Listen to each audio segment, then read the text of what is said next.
오늘 우리에게 주신 하나님의 말씀 역대상 26장 1절부터 마지막 절까지의 말씀입니다.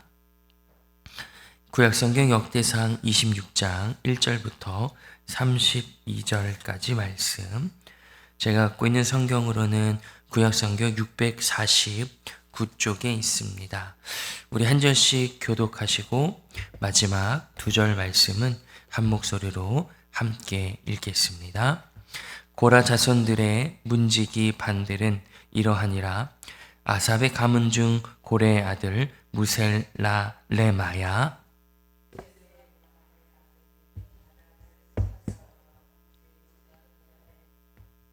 스바랴와 넷째 야드니엘과 다섯째 엘람과 여섯째 여호하난과 일곱째 엘여호에네이며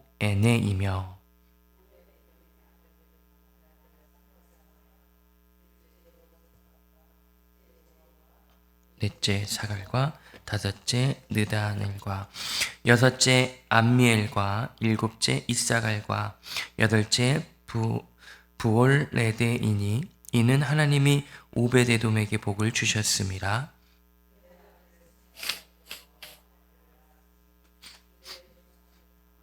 다스리는 자요 큰 용사라. 스마야의 아들들은 오드니와 르바엘과 오벳과 엘사벳이며 엘사반의 형제 엘리후와 스마갸는 능력이 있는 자니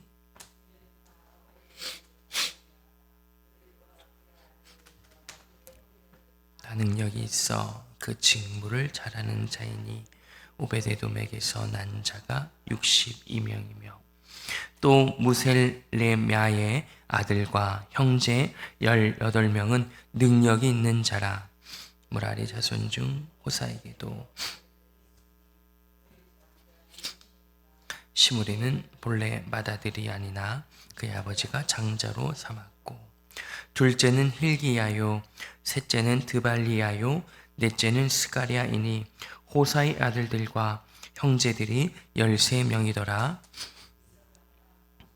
반장으로서 그 형제처럼 직임을 얻어 여호와의 성전에서 섬기는 자들이라. 강문을 지키기 위하여 그의 조상의 가문을 따라 대소를 막론하고 다 제비 뽑혔으니 슬레미야는 동쪽을 뽑았고 그의 아들 스가랴는 명철한 모사를 위하여 제비 뽑으니 북쪽을 뽑았고 오베데돔은 남쪽을 뽑았고 그의 아들들은 곳간에 뽑혔으며 쪽을 뽑아 큰 길로 통한 살레겐 문 곁에 있어 서로 대하여 파수하였으니 동쪽 문에 레이 사람이 6이요 북쪽 문에 매일 4사람이요 남쪽 문에 매일 4사람이요 곳간에는 2씩이며 큰 길에 4사람 그리고 뜰에 2사람이라.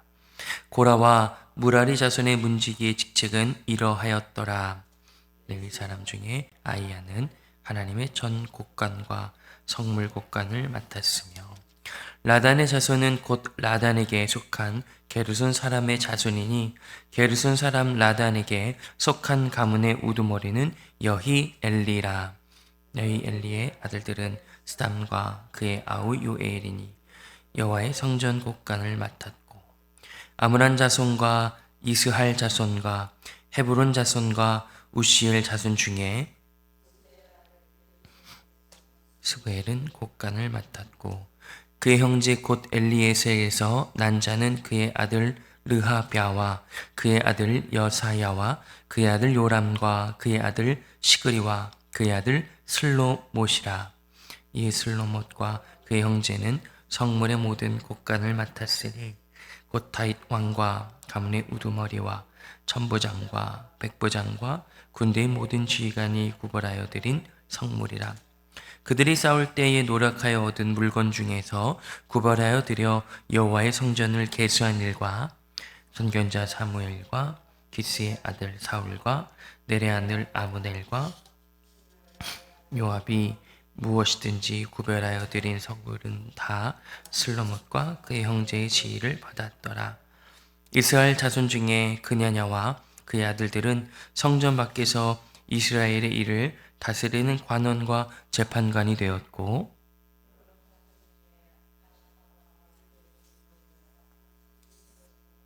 요단 서쪽에서 이스라엘을 주관하여 여호와의 모든 일과 왕을 섬기는 직임을 맡았으며. 함께 읽겠습니다. 헤브론 자손 중에서는 여리야가 그의 족보와 종족대로 헤브론 자손의 우두머리가 되었더라. 다윗이 왕위에 있은 지 40년에 길르앗 야셀에서 그들 중에 구하여 큰 용사를 얻었으니 2700명이 다 용사요 가문의 우두머리라. 다윗 왕이 그들로 우르벤과 갓과 므낫세 반 지파를 주관하여 하나님의 모든 일과 왕의 일을 다스리게 하였더라. 아멘. 하나님께서 다윗에게 그리고 솔로몬에게 각각의 때에 맞게 하나님의 일들을 허락해 주십니다. 다윗은 하나님의 언약, 하나님의 임재, 하나님의 인도하심을 뜻하는 언약궤를 이제 이스라엘 성으로 이제 모셔오게 되죠. 그리고 계속해서 하나님께서 그 아들 솔로몬을 통해서 지으라고 허락하신 이제 성전을 짓는 것에 준비를 이제 가합니다. 우리가 매일 그리고 때에 맞게 이제 역대상을 묵상하고 배우고 있는데 23장은 이제 레위인들을 세우는 장면이 기록되어 있었습니다. 그리고 24장에는 이제 제사장들을 세우는 장면이 기록되어 있습니다. 그리고 25장에는 찬송을 맡은 사람들, 찬양대가 어떻게 준비되는지를 살펴보았습니다. 오늘은 26장 이제 한 장의 말씀을 살펴보니까 하나님께서 다윗을 통해서 이제 성전을 준비케 하시는 내용 중에 성전 문지기들을 이제 다윗이 세우는 모습을 기록하게 하셨죠. 그리고 성전 창고를 관리하는 사람들을 세우는 것을 또 기록하게 하십니다. 그리고 마지막 성전 외에 관원들과 재판관들을 세우는 장면이 기록되어 있습니다. 1절부터 19절까지는 성전 문지기들을 이렇게 세웁니다. 우리가 새벽에 또박또박 이제 어려운 이름의 발음들을 천천히 읽어봤는데 24반으로 24개의 구역으로 나누어서 많은 사람들이 그 위치에 따라 그들이 성전의 문지기로서 이제 감당하는 내용들이 쭉 기록되어 있습니다. 그들의 사명은 그들의 임무는 그것입니다. 성전은 거룩한 곳, 성전은 중요한 곳이죠. 하나님의 임재와 하나님의 그 성품, 하나님의 말씀이 있는 곳입니다. 그래서 성전 문지기들은 세속으로부터 허락되지 않은 그 외부의 그 가치들, 그 문화들, 우상을 숭배하며 온전하지 못한 것들을 이제 막는 것이죠.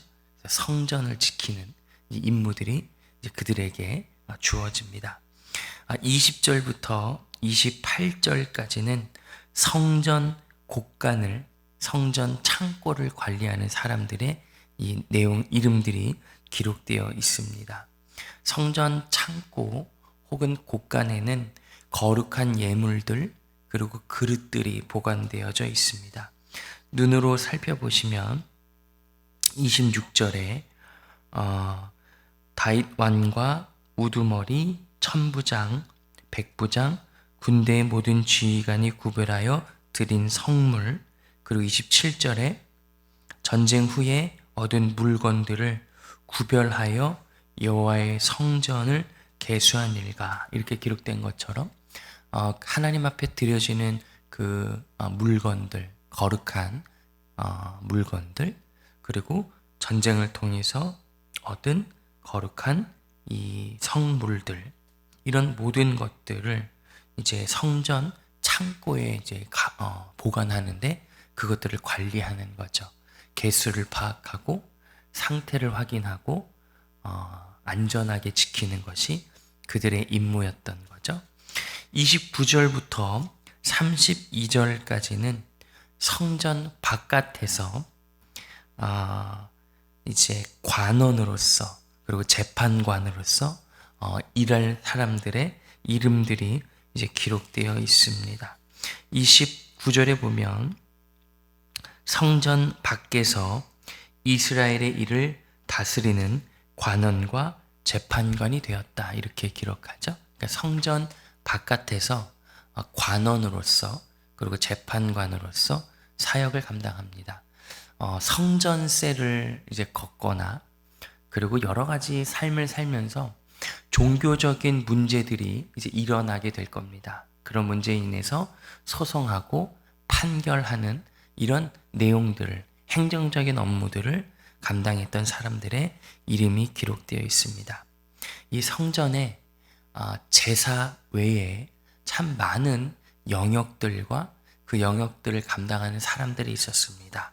성전을 지키는 문지기들, 창고를 관리하는 관리자들, 그리고 성전 밖에서 성전세를 걷고 그 종교적인 문제를 판단하는 관원들과 재판관들이 있었습니다. 이 성전을 지키는 것, 하나님의 거룩한 성전을 위해서 수고하는 모습들이 다양했죠. 이 모습을 보면서 우리는 1차적으로 서신서를 통해서 이제는 우리가 성전이어서 하나님이 우리 안에 계시는 그 거룩하고 영광스러운 삶을 살 때에 마치 문지기가 성전을 지키는 것처럼 우리 인생을 불법과 음란과 폭력으로부터 지켜내야 된다는 것을 확인할 수 있습니다. 그리고 창고를 관리하고 수고했던 자들처럼 우리 인생의 창고, 하나님과의 추억들, 하나님이 우리에게 주신 은혜의 산물들을 또 보호하고 기록하고 관리하는 것이 우리에게 주어진 아름다운 삶이라는 것을 기억합니다. 그리고 또 나아가서 성전 밖에서, 우리의 삶의 영역 밖에서도 하나님께서 주어주신 세상 속에서 빛과 소금의 역할, 재판관의 역할, 하나님의 오르심이 무엇인지 우리의 삶을 통해서 드러내는 역할을 감당해야 된다는 것을 말씀해 주시죠. 이 성전의 각각의 요소에 그들이 배치되고 그들의 역할이 주어진 것처럼 우리의 삶 속에 우리의 인생이라는 성전을 거룩하게 세속으로부터 지켜내고 우리의 삶을 관리하고 그리고 조절하고 그리고 세상 속에서 우리가 믿음으로 살아가야 한다는 것을 확인해 볼 수 있습니다. 이 아름다운 원리들을 다시 한번 이 본문을 통해서 확인하시고 또 기도하시고 또 믿음으로 반응하시는 우리 모두가 되기를 주님의 이름으로 축복합니다. 오늘은 특별히 한 가지 모습을 좀 집중해서 보기를 원하는데요. 성전 문지기를 이렇게 다윗이 세울 때에 한 가지 독특한 방식으로 이렇게 그들을 세웁니다.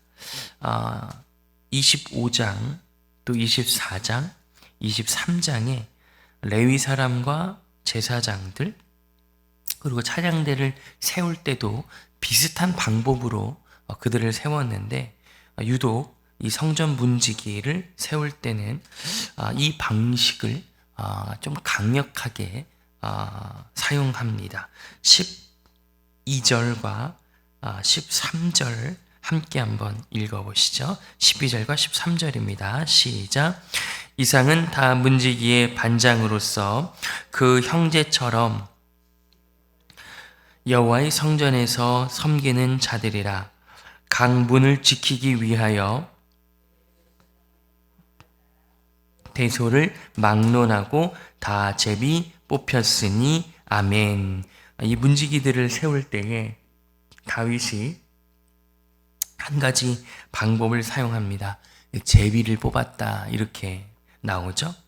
이제 23장 4장 5절에는 레위인들 그리고 제사장들이 1차적으로 그들의 조건, 하나님께서 부르시는 부르심에 응답하여서 그 다음에 이제 그들의 위치와 순번을 정하기 위해서 제비를 뽑았는데, 문지기는 처음부터 끝까지 그곳에 있게 되는 아주 중요한 고정적인 사역을 이제 감당해야 하는데, 그 고정적인 사역을 이제 선별하고 지정해 줄 때 다윗이 자신의 경험, 그리고 친밀함, 그리고 그의 유능함과 탁월함을 평가해서 그 위치를 선정해 주는 것이 아니라 제비를 뽑아서 그들을 배치했다 이렇게 기록합니다.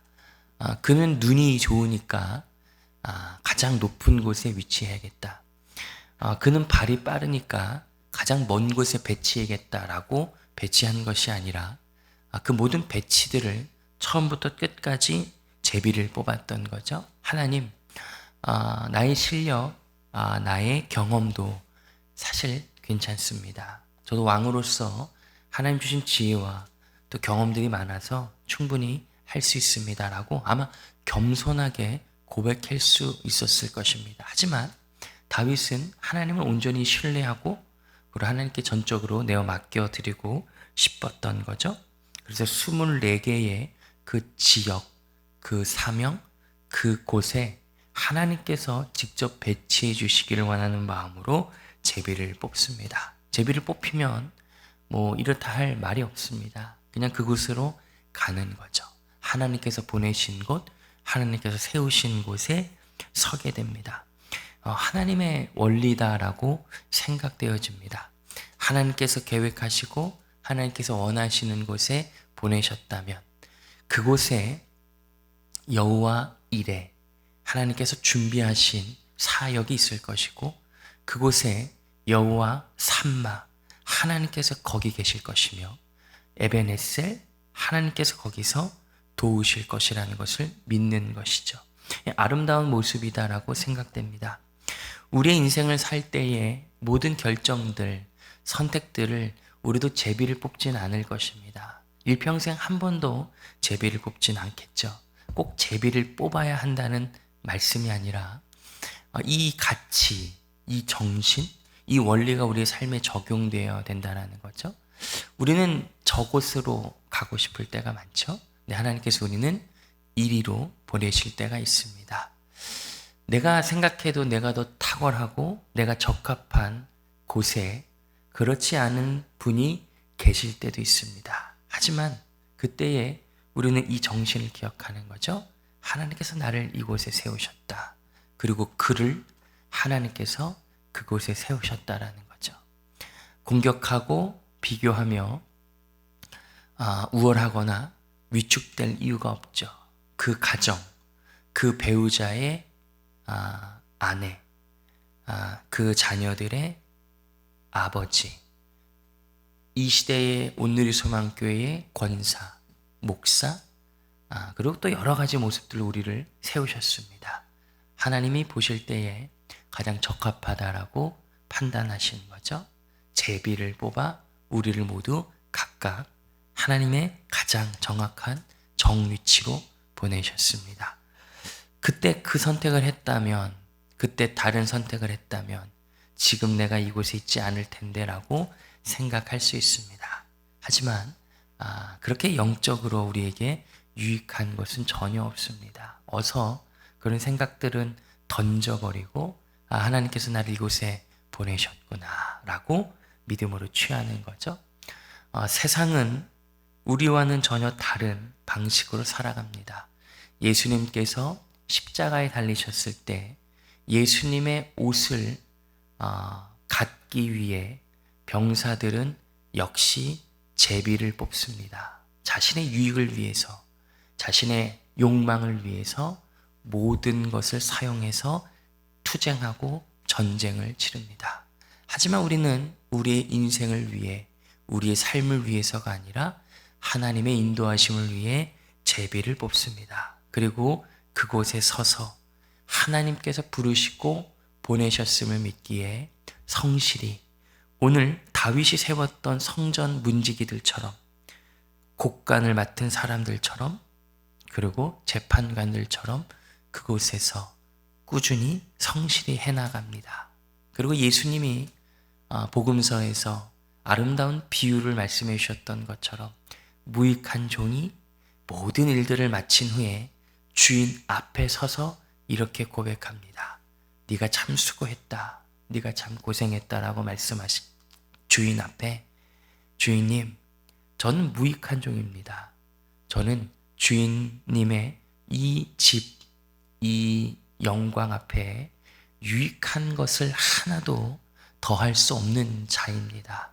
그냥 주인님 시키시는 일 했을 뿐입니다라고 고백하는 아름다운 비유가 있습니다. 그러한 삶의 모습이 우리 안에 있기를 소망합니다. 하나님, 저를 이곳에, 저를 그곳에 보내셨음을 제가 믿습니다. 비교할 때도 있고, 때로는 속상할 때도 있고, 부러울 때도 있고, 후회될 때도 있지만, 하나님께서 저를 이곳에 보내셨습니다. 저는 무익한 종입니다. 무익한 종은 그저 하나님이 보내신 곳에서 일했을 뿐입니다라고 고백하는 거죠. 세상과는 전혀 다릅니다. 세상은 자신의 유익을 위해서 제비를 뽑아 다른 사람의 삶을 찢어내는 데 바쁜데 우리는 그렇지 않죠. 원치 않더라도 힘겨울지라도 하나님 세우셨다면 그곳에 있는 거죠. 도망치지 않고 주인님이 다시 오셔서 등을 두들기실 때까지 잘했다, 잘했다라고 말씀하실 때까지 그 자리를 떠나지 않는 것입니다. 그것이 우리의 영광이다라고 오늘 주님께서 말씀하십니다. 여러분들이 처한 그 자리, 하나님께서 여러분들을 던지신 바로 그 자리, 그곳에 주님이 함께 하시고 우리가 믿음으로 한 걸음을 내디디며 주님이 걸어가신 그 길을 걸어갈 때에 주님 우리를 절대 포기하지 않고 우리를 버리지 않으신다고 말씀하십니다.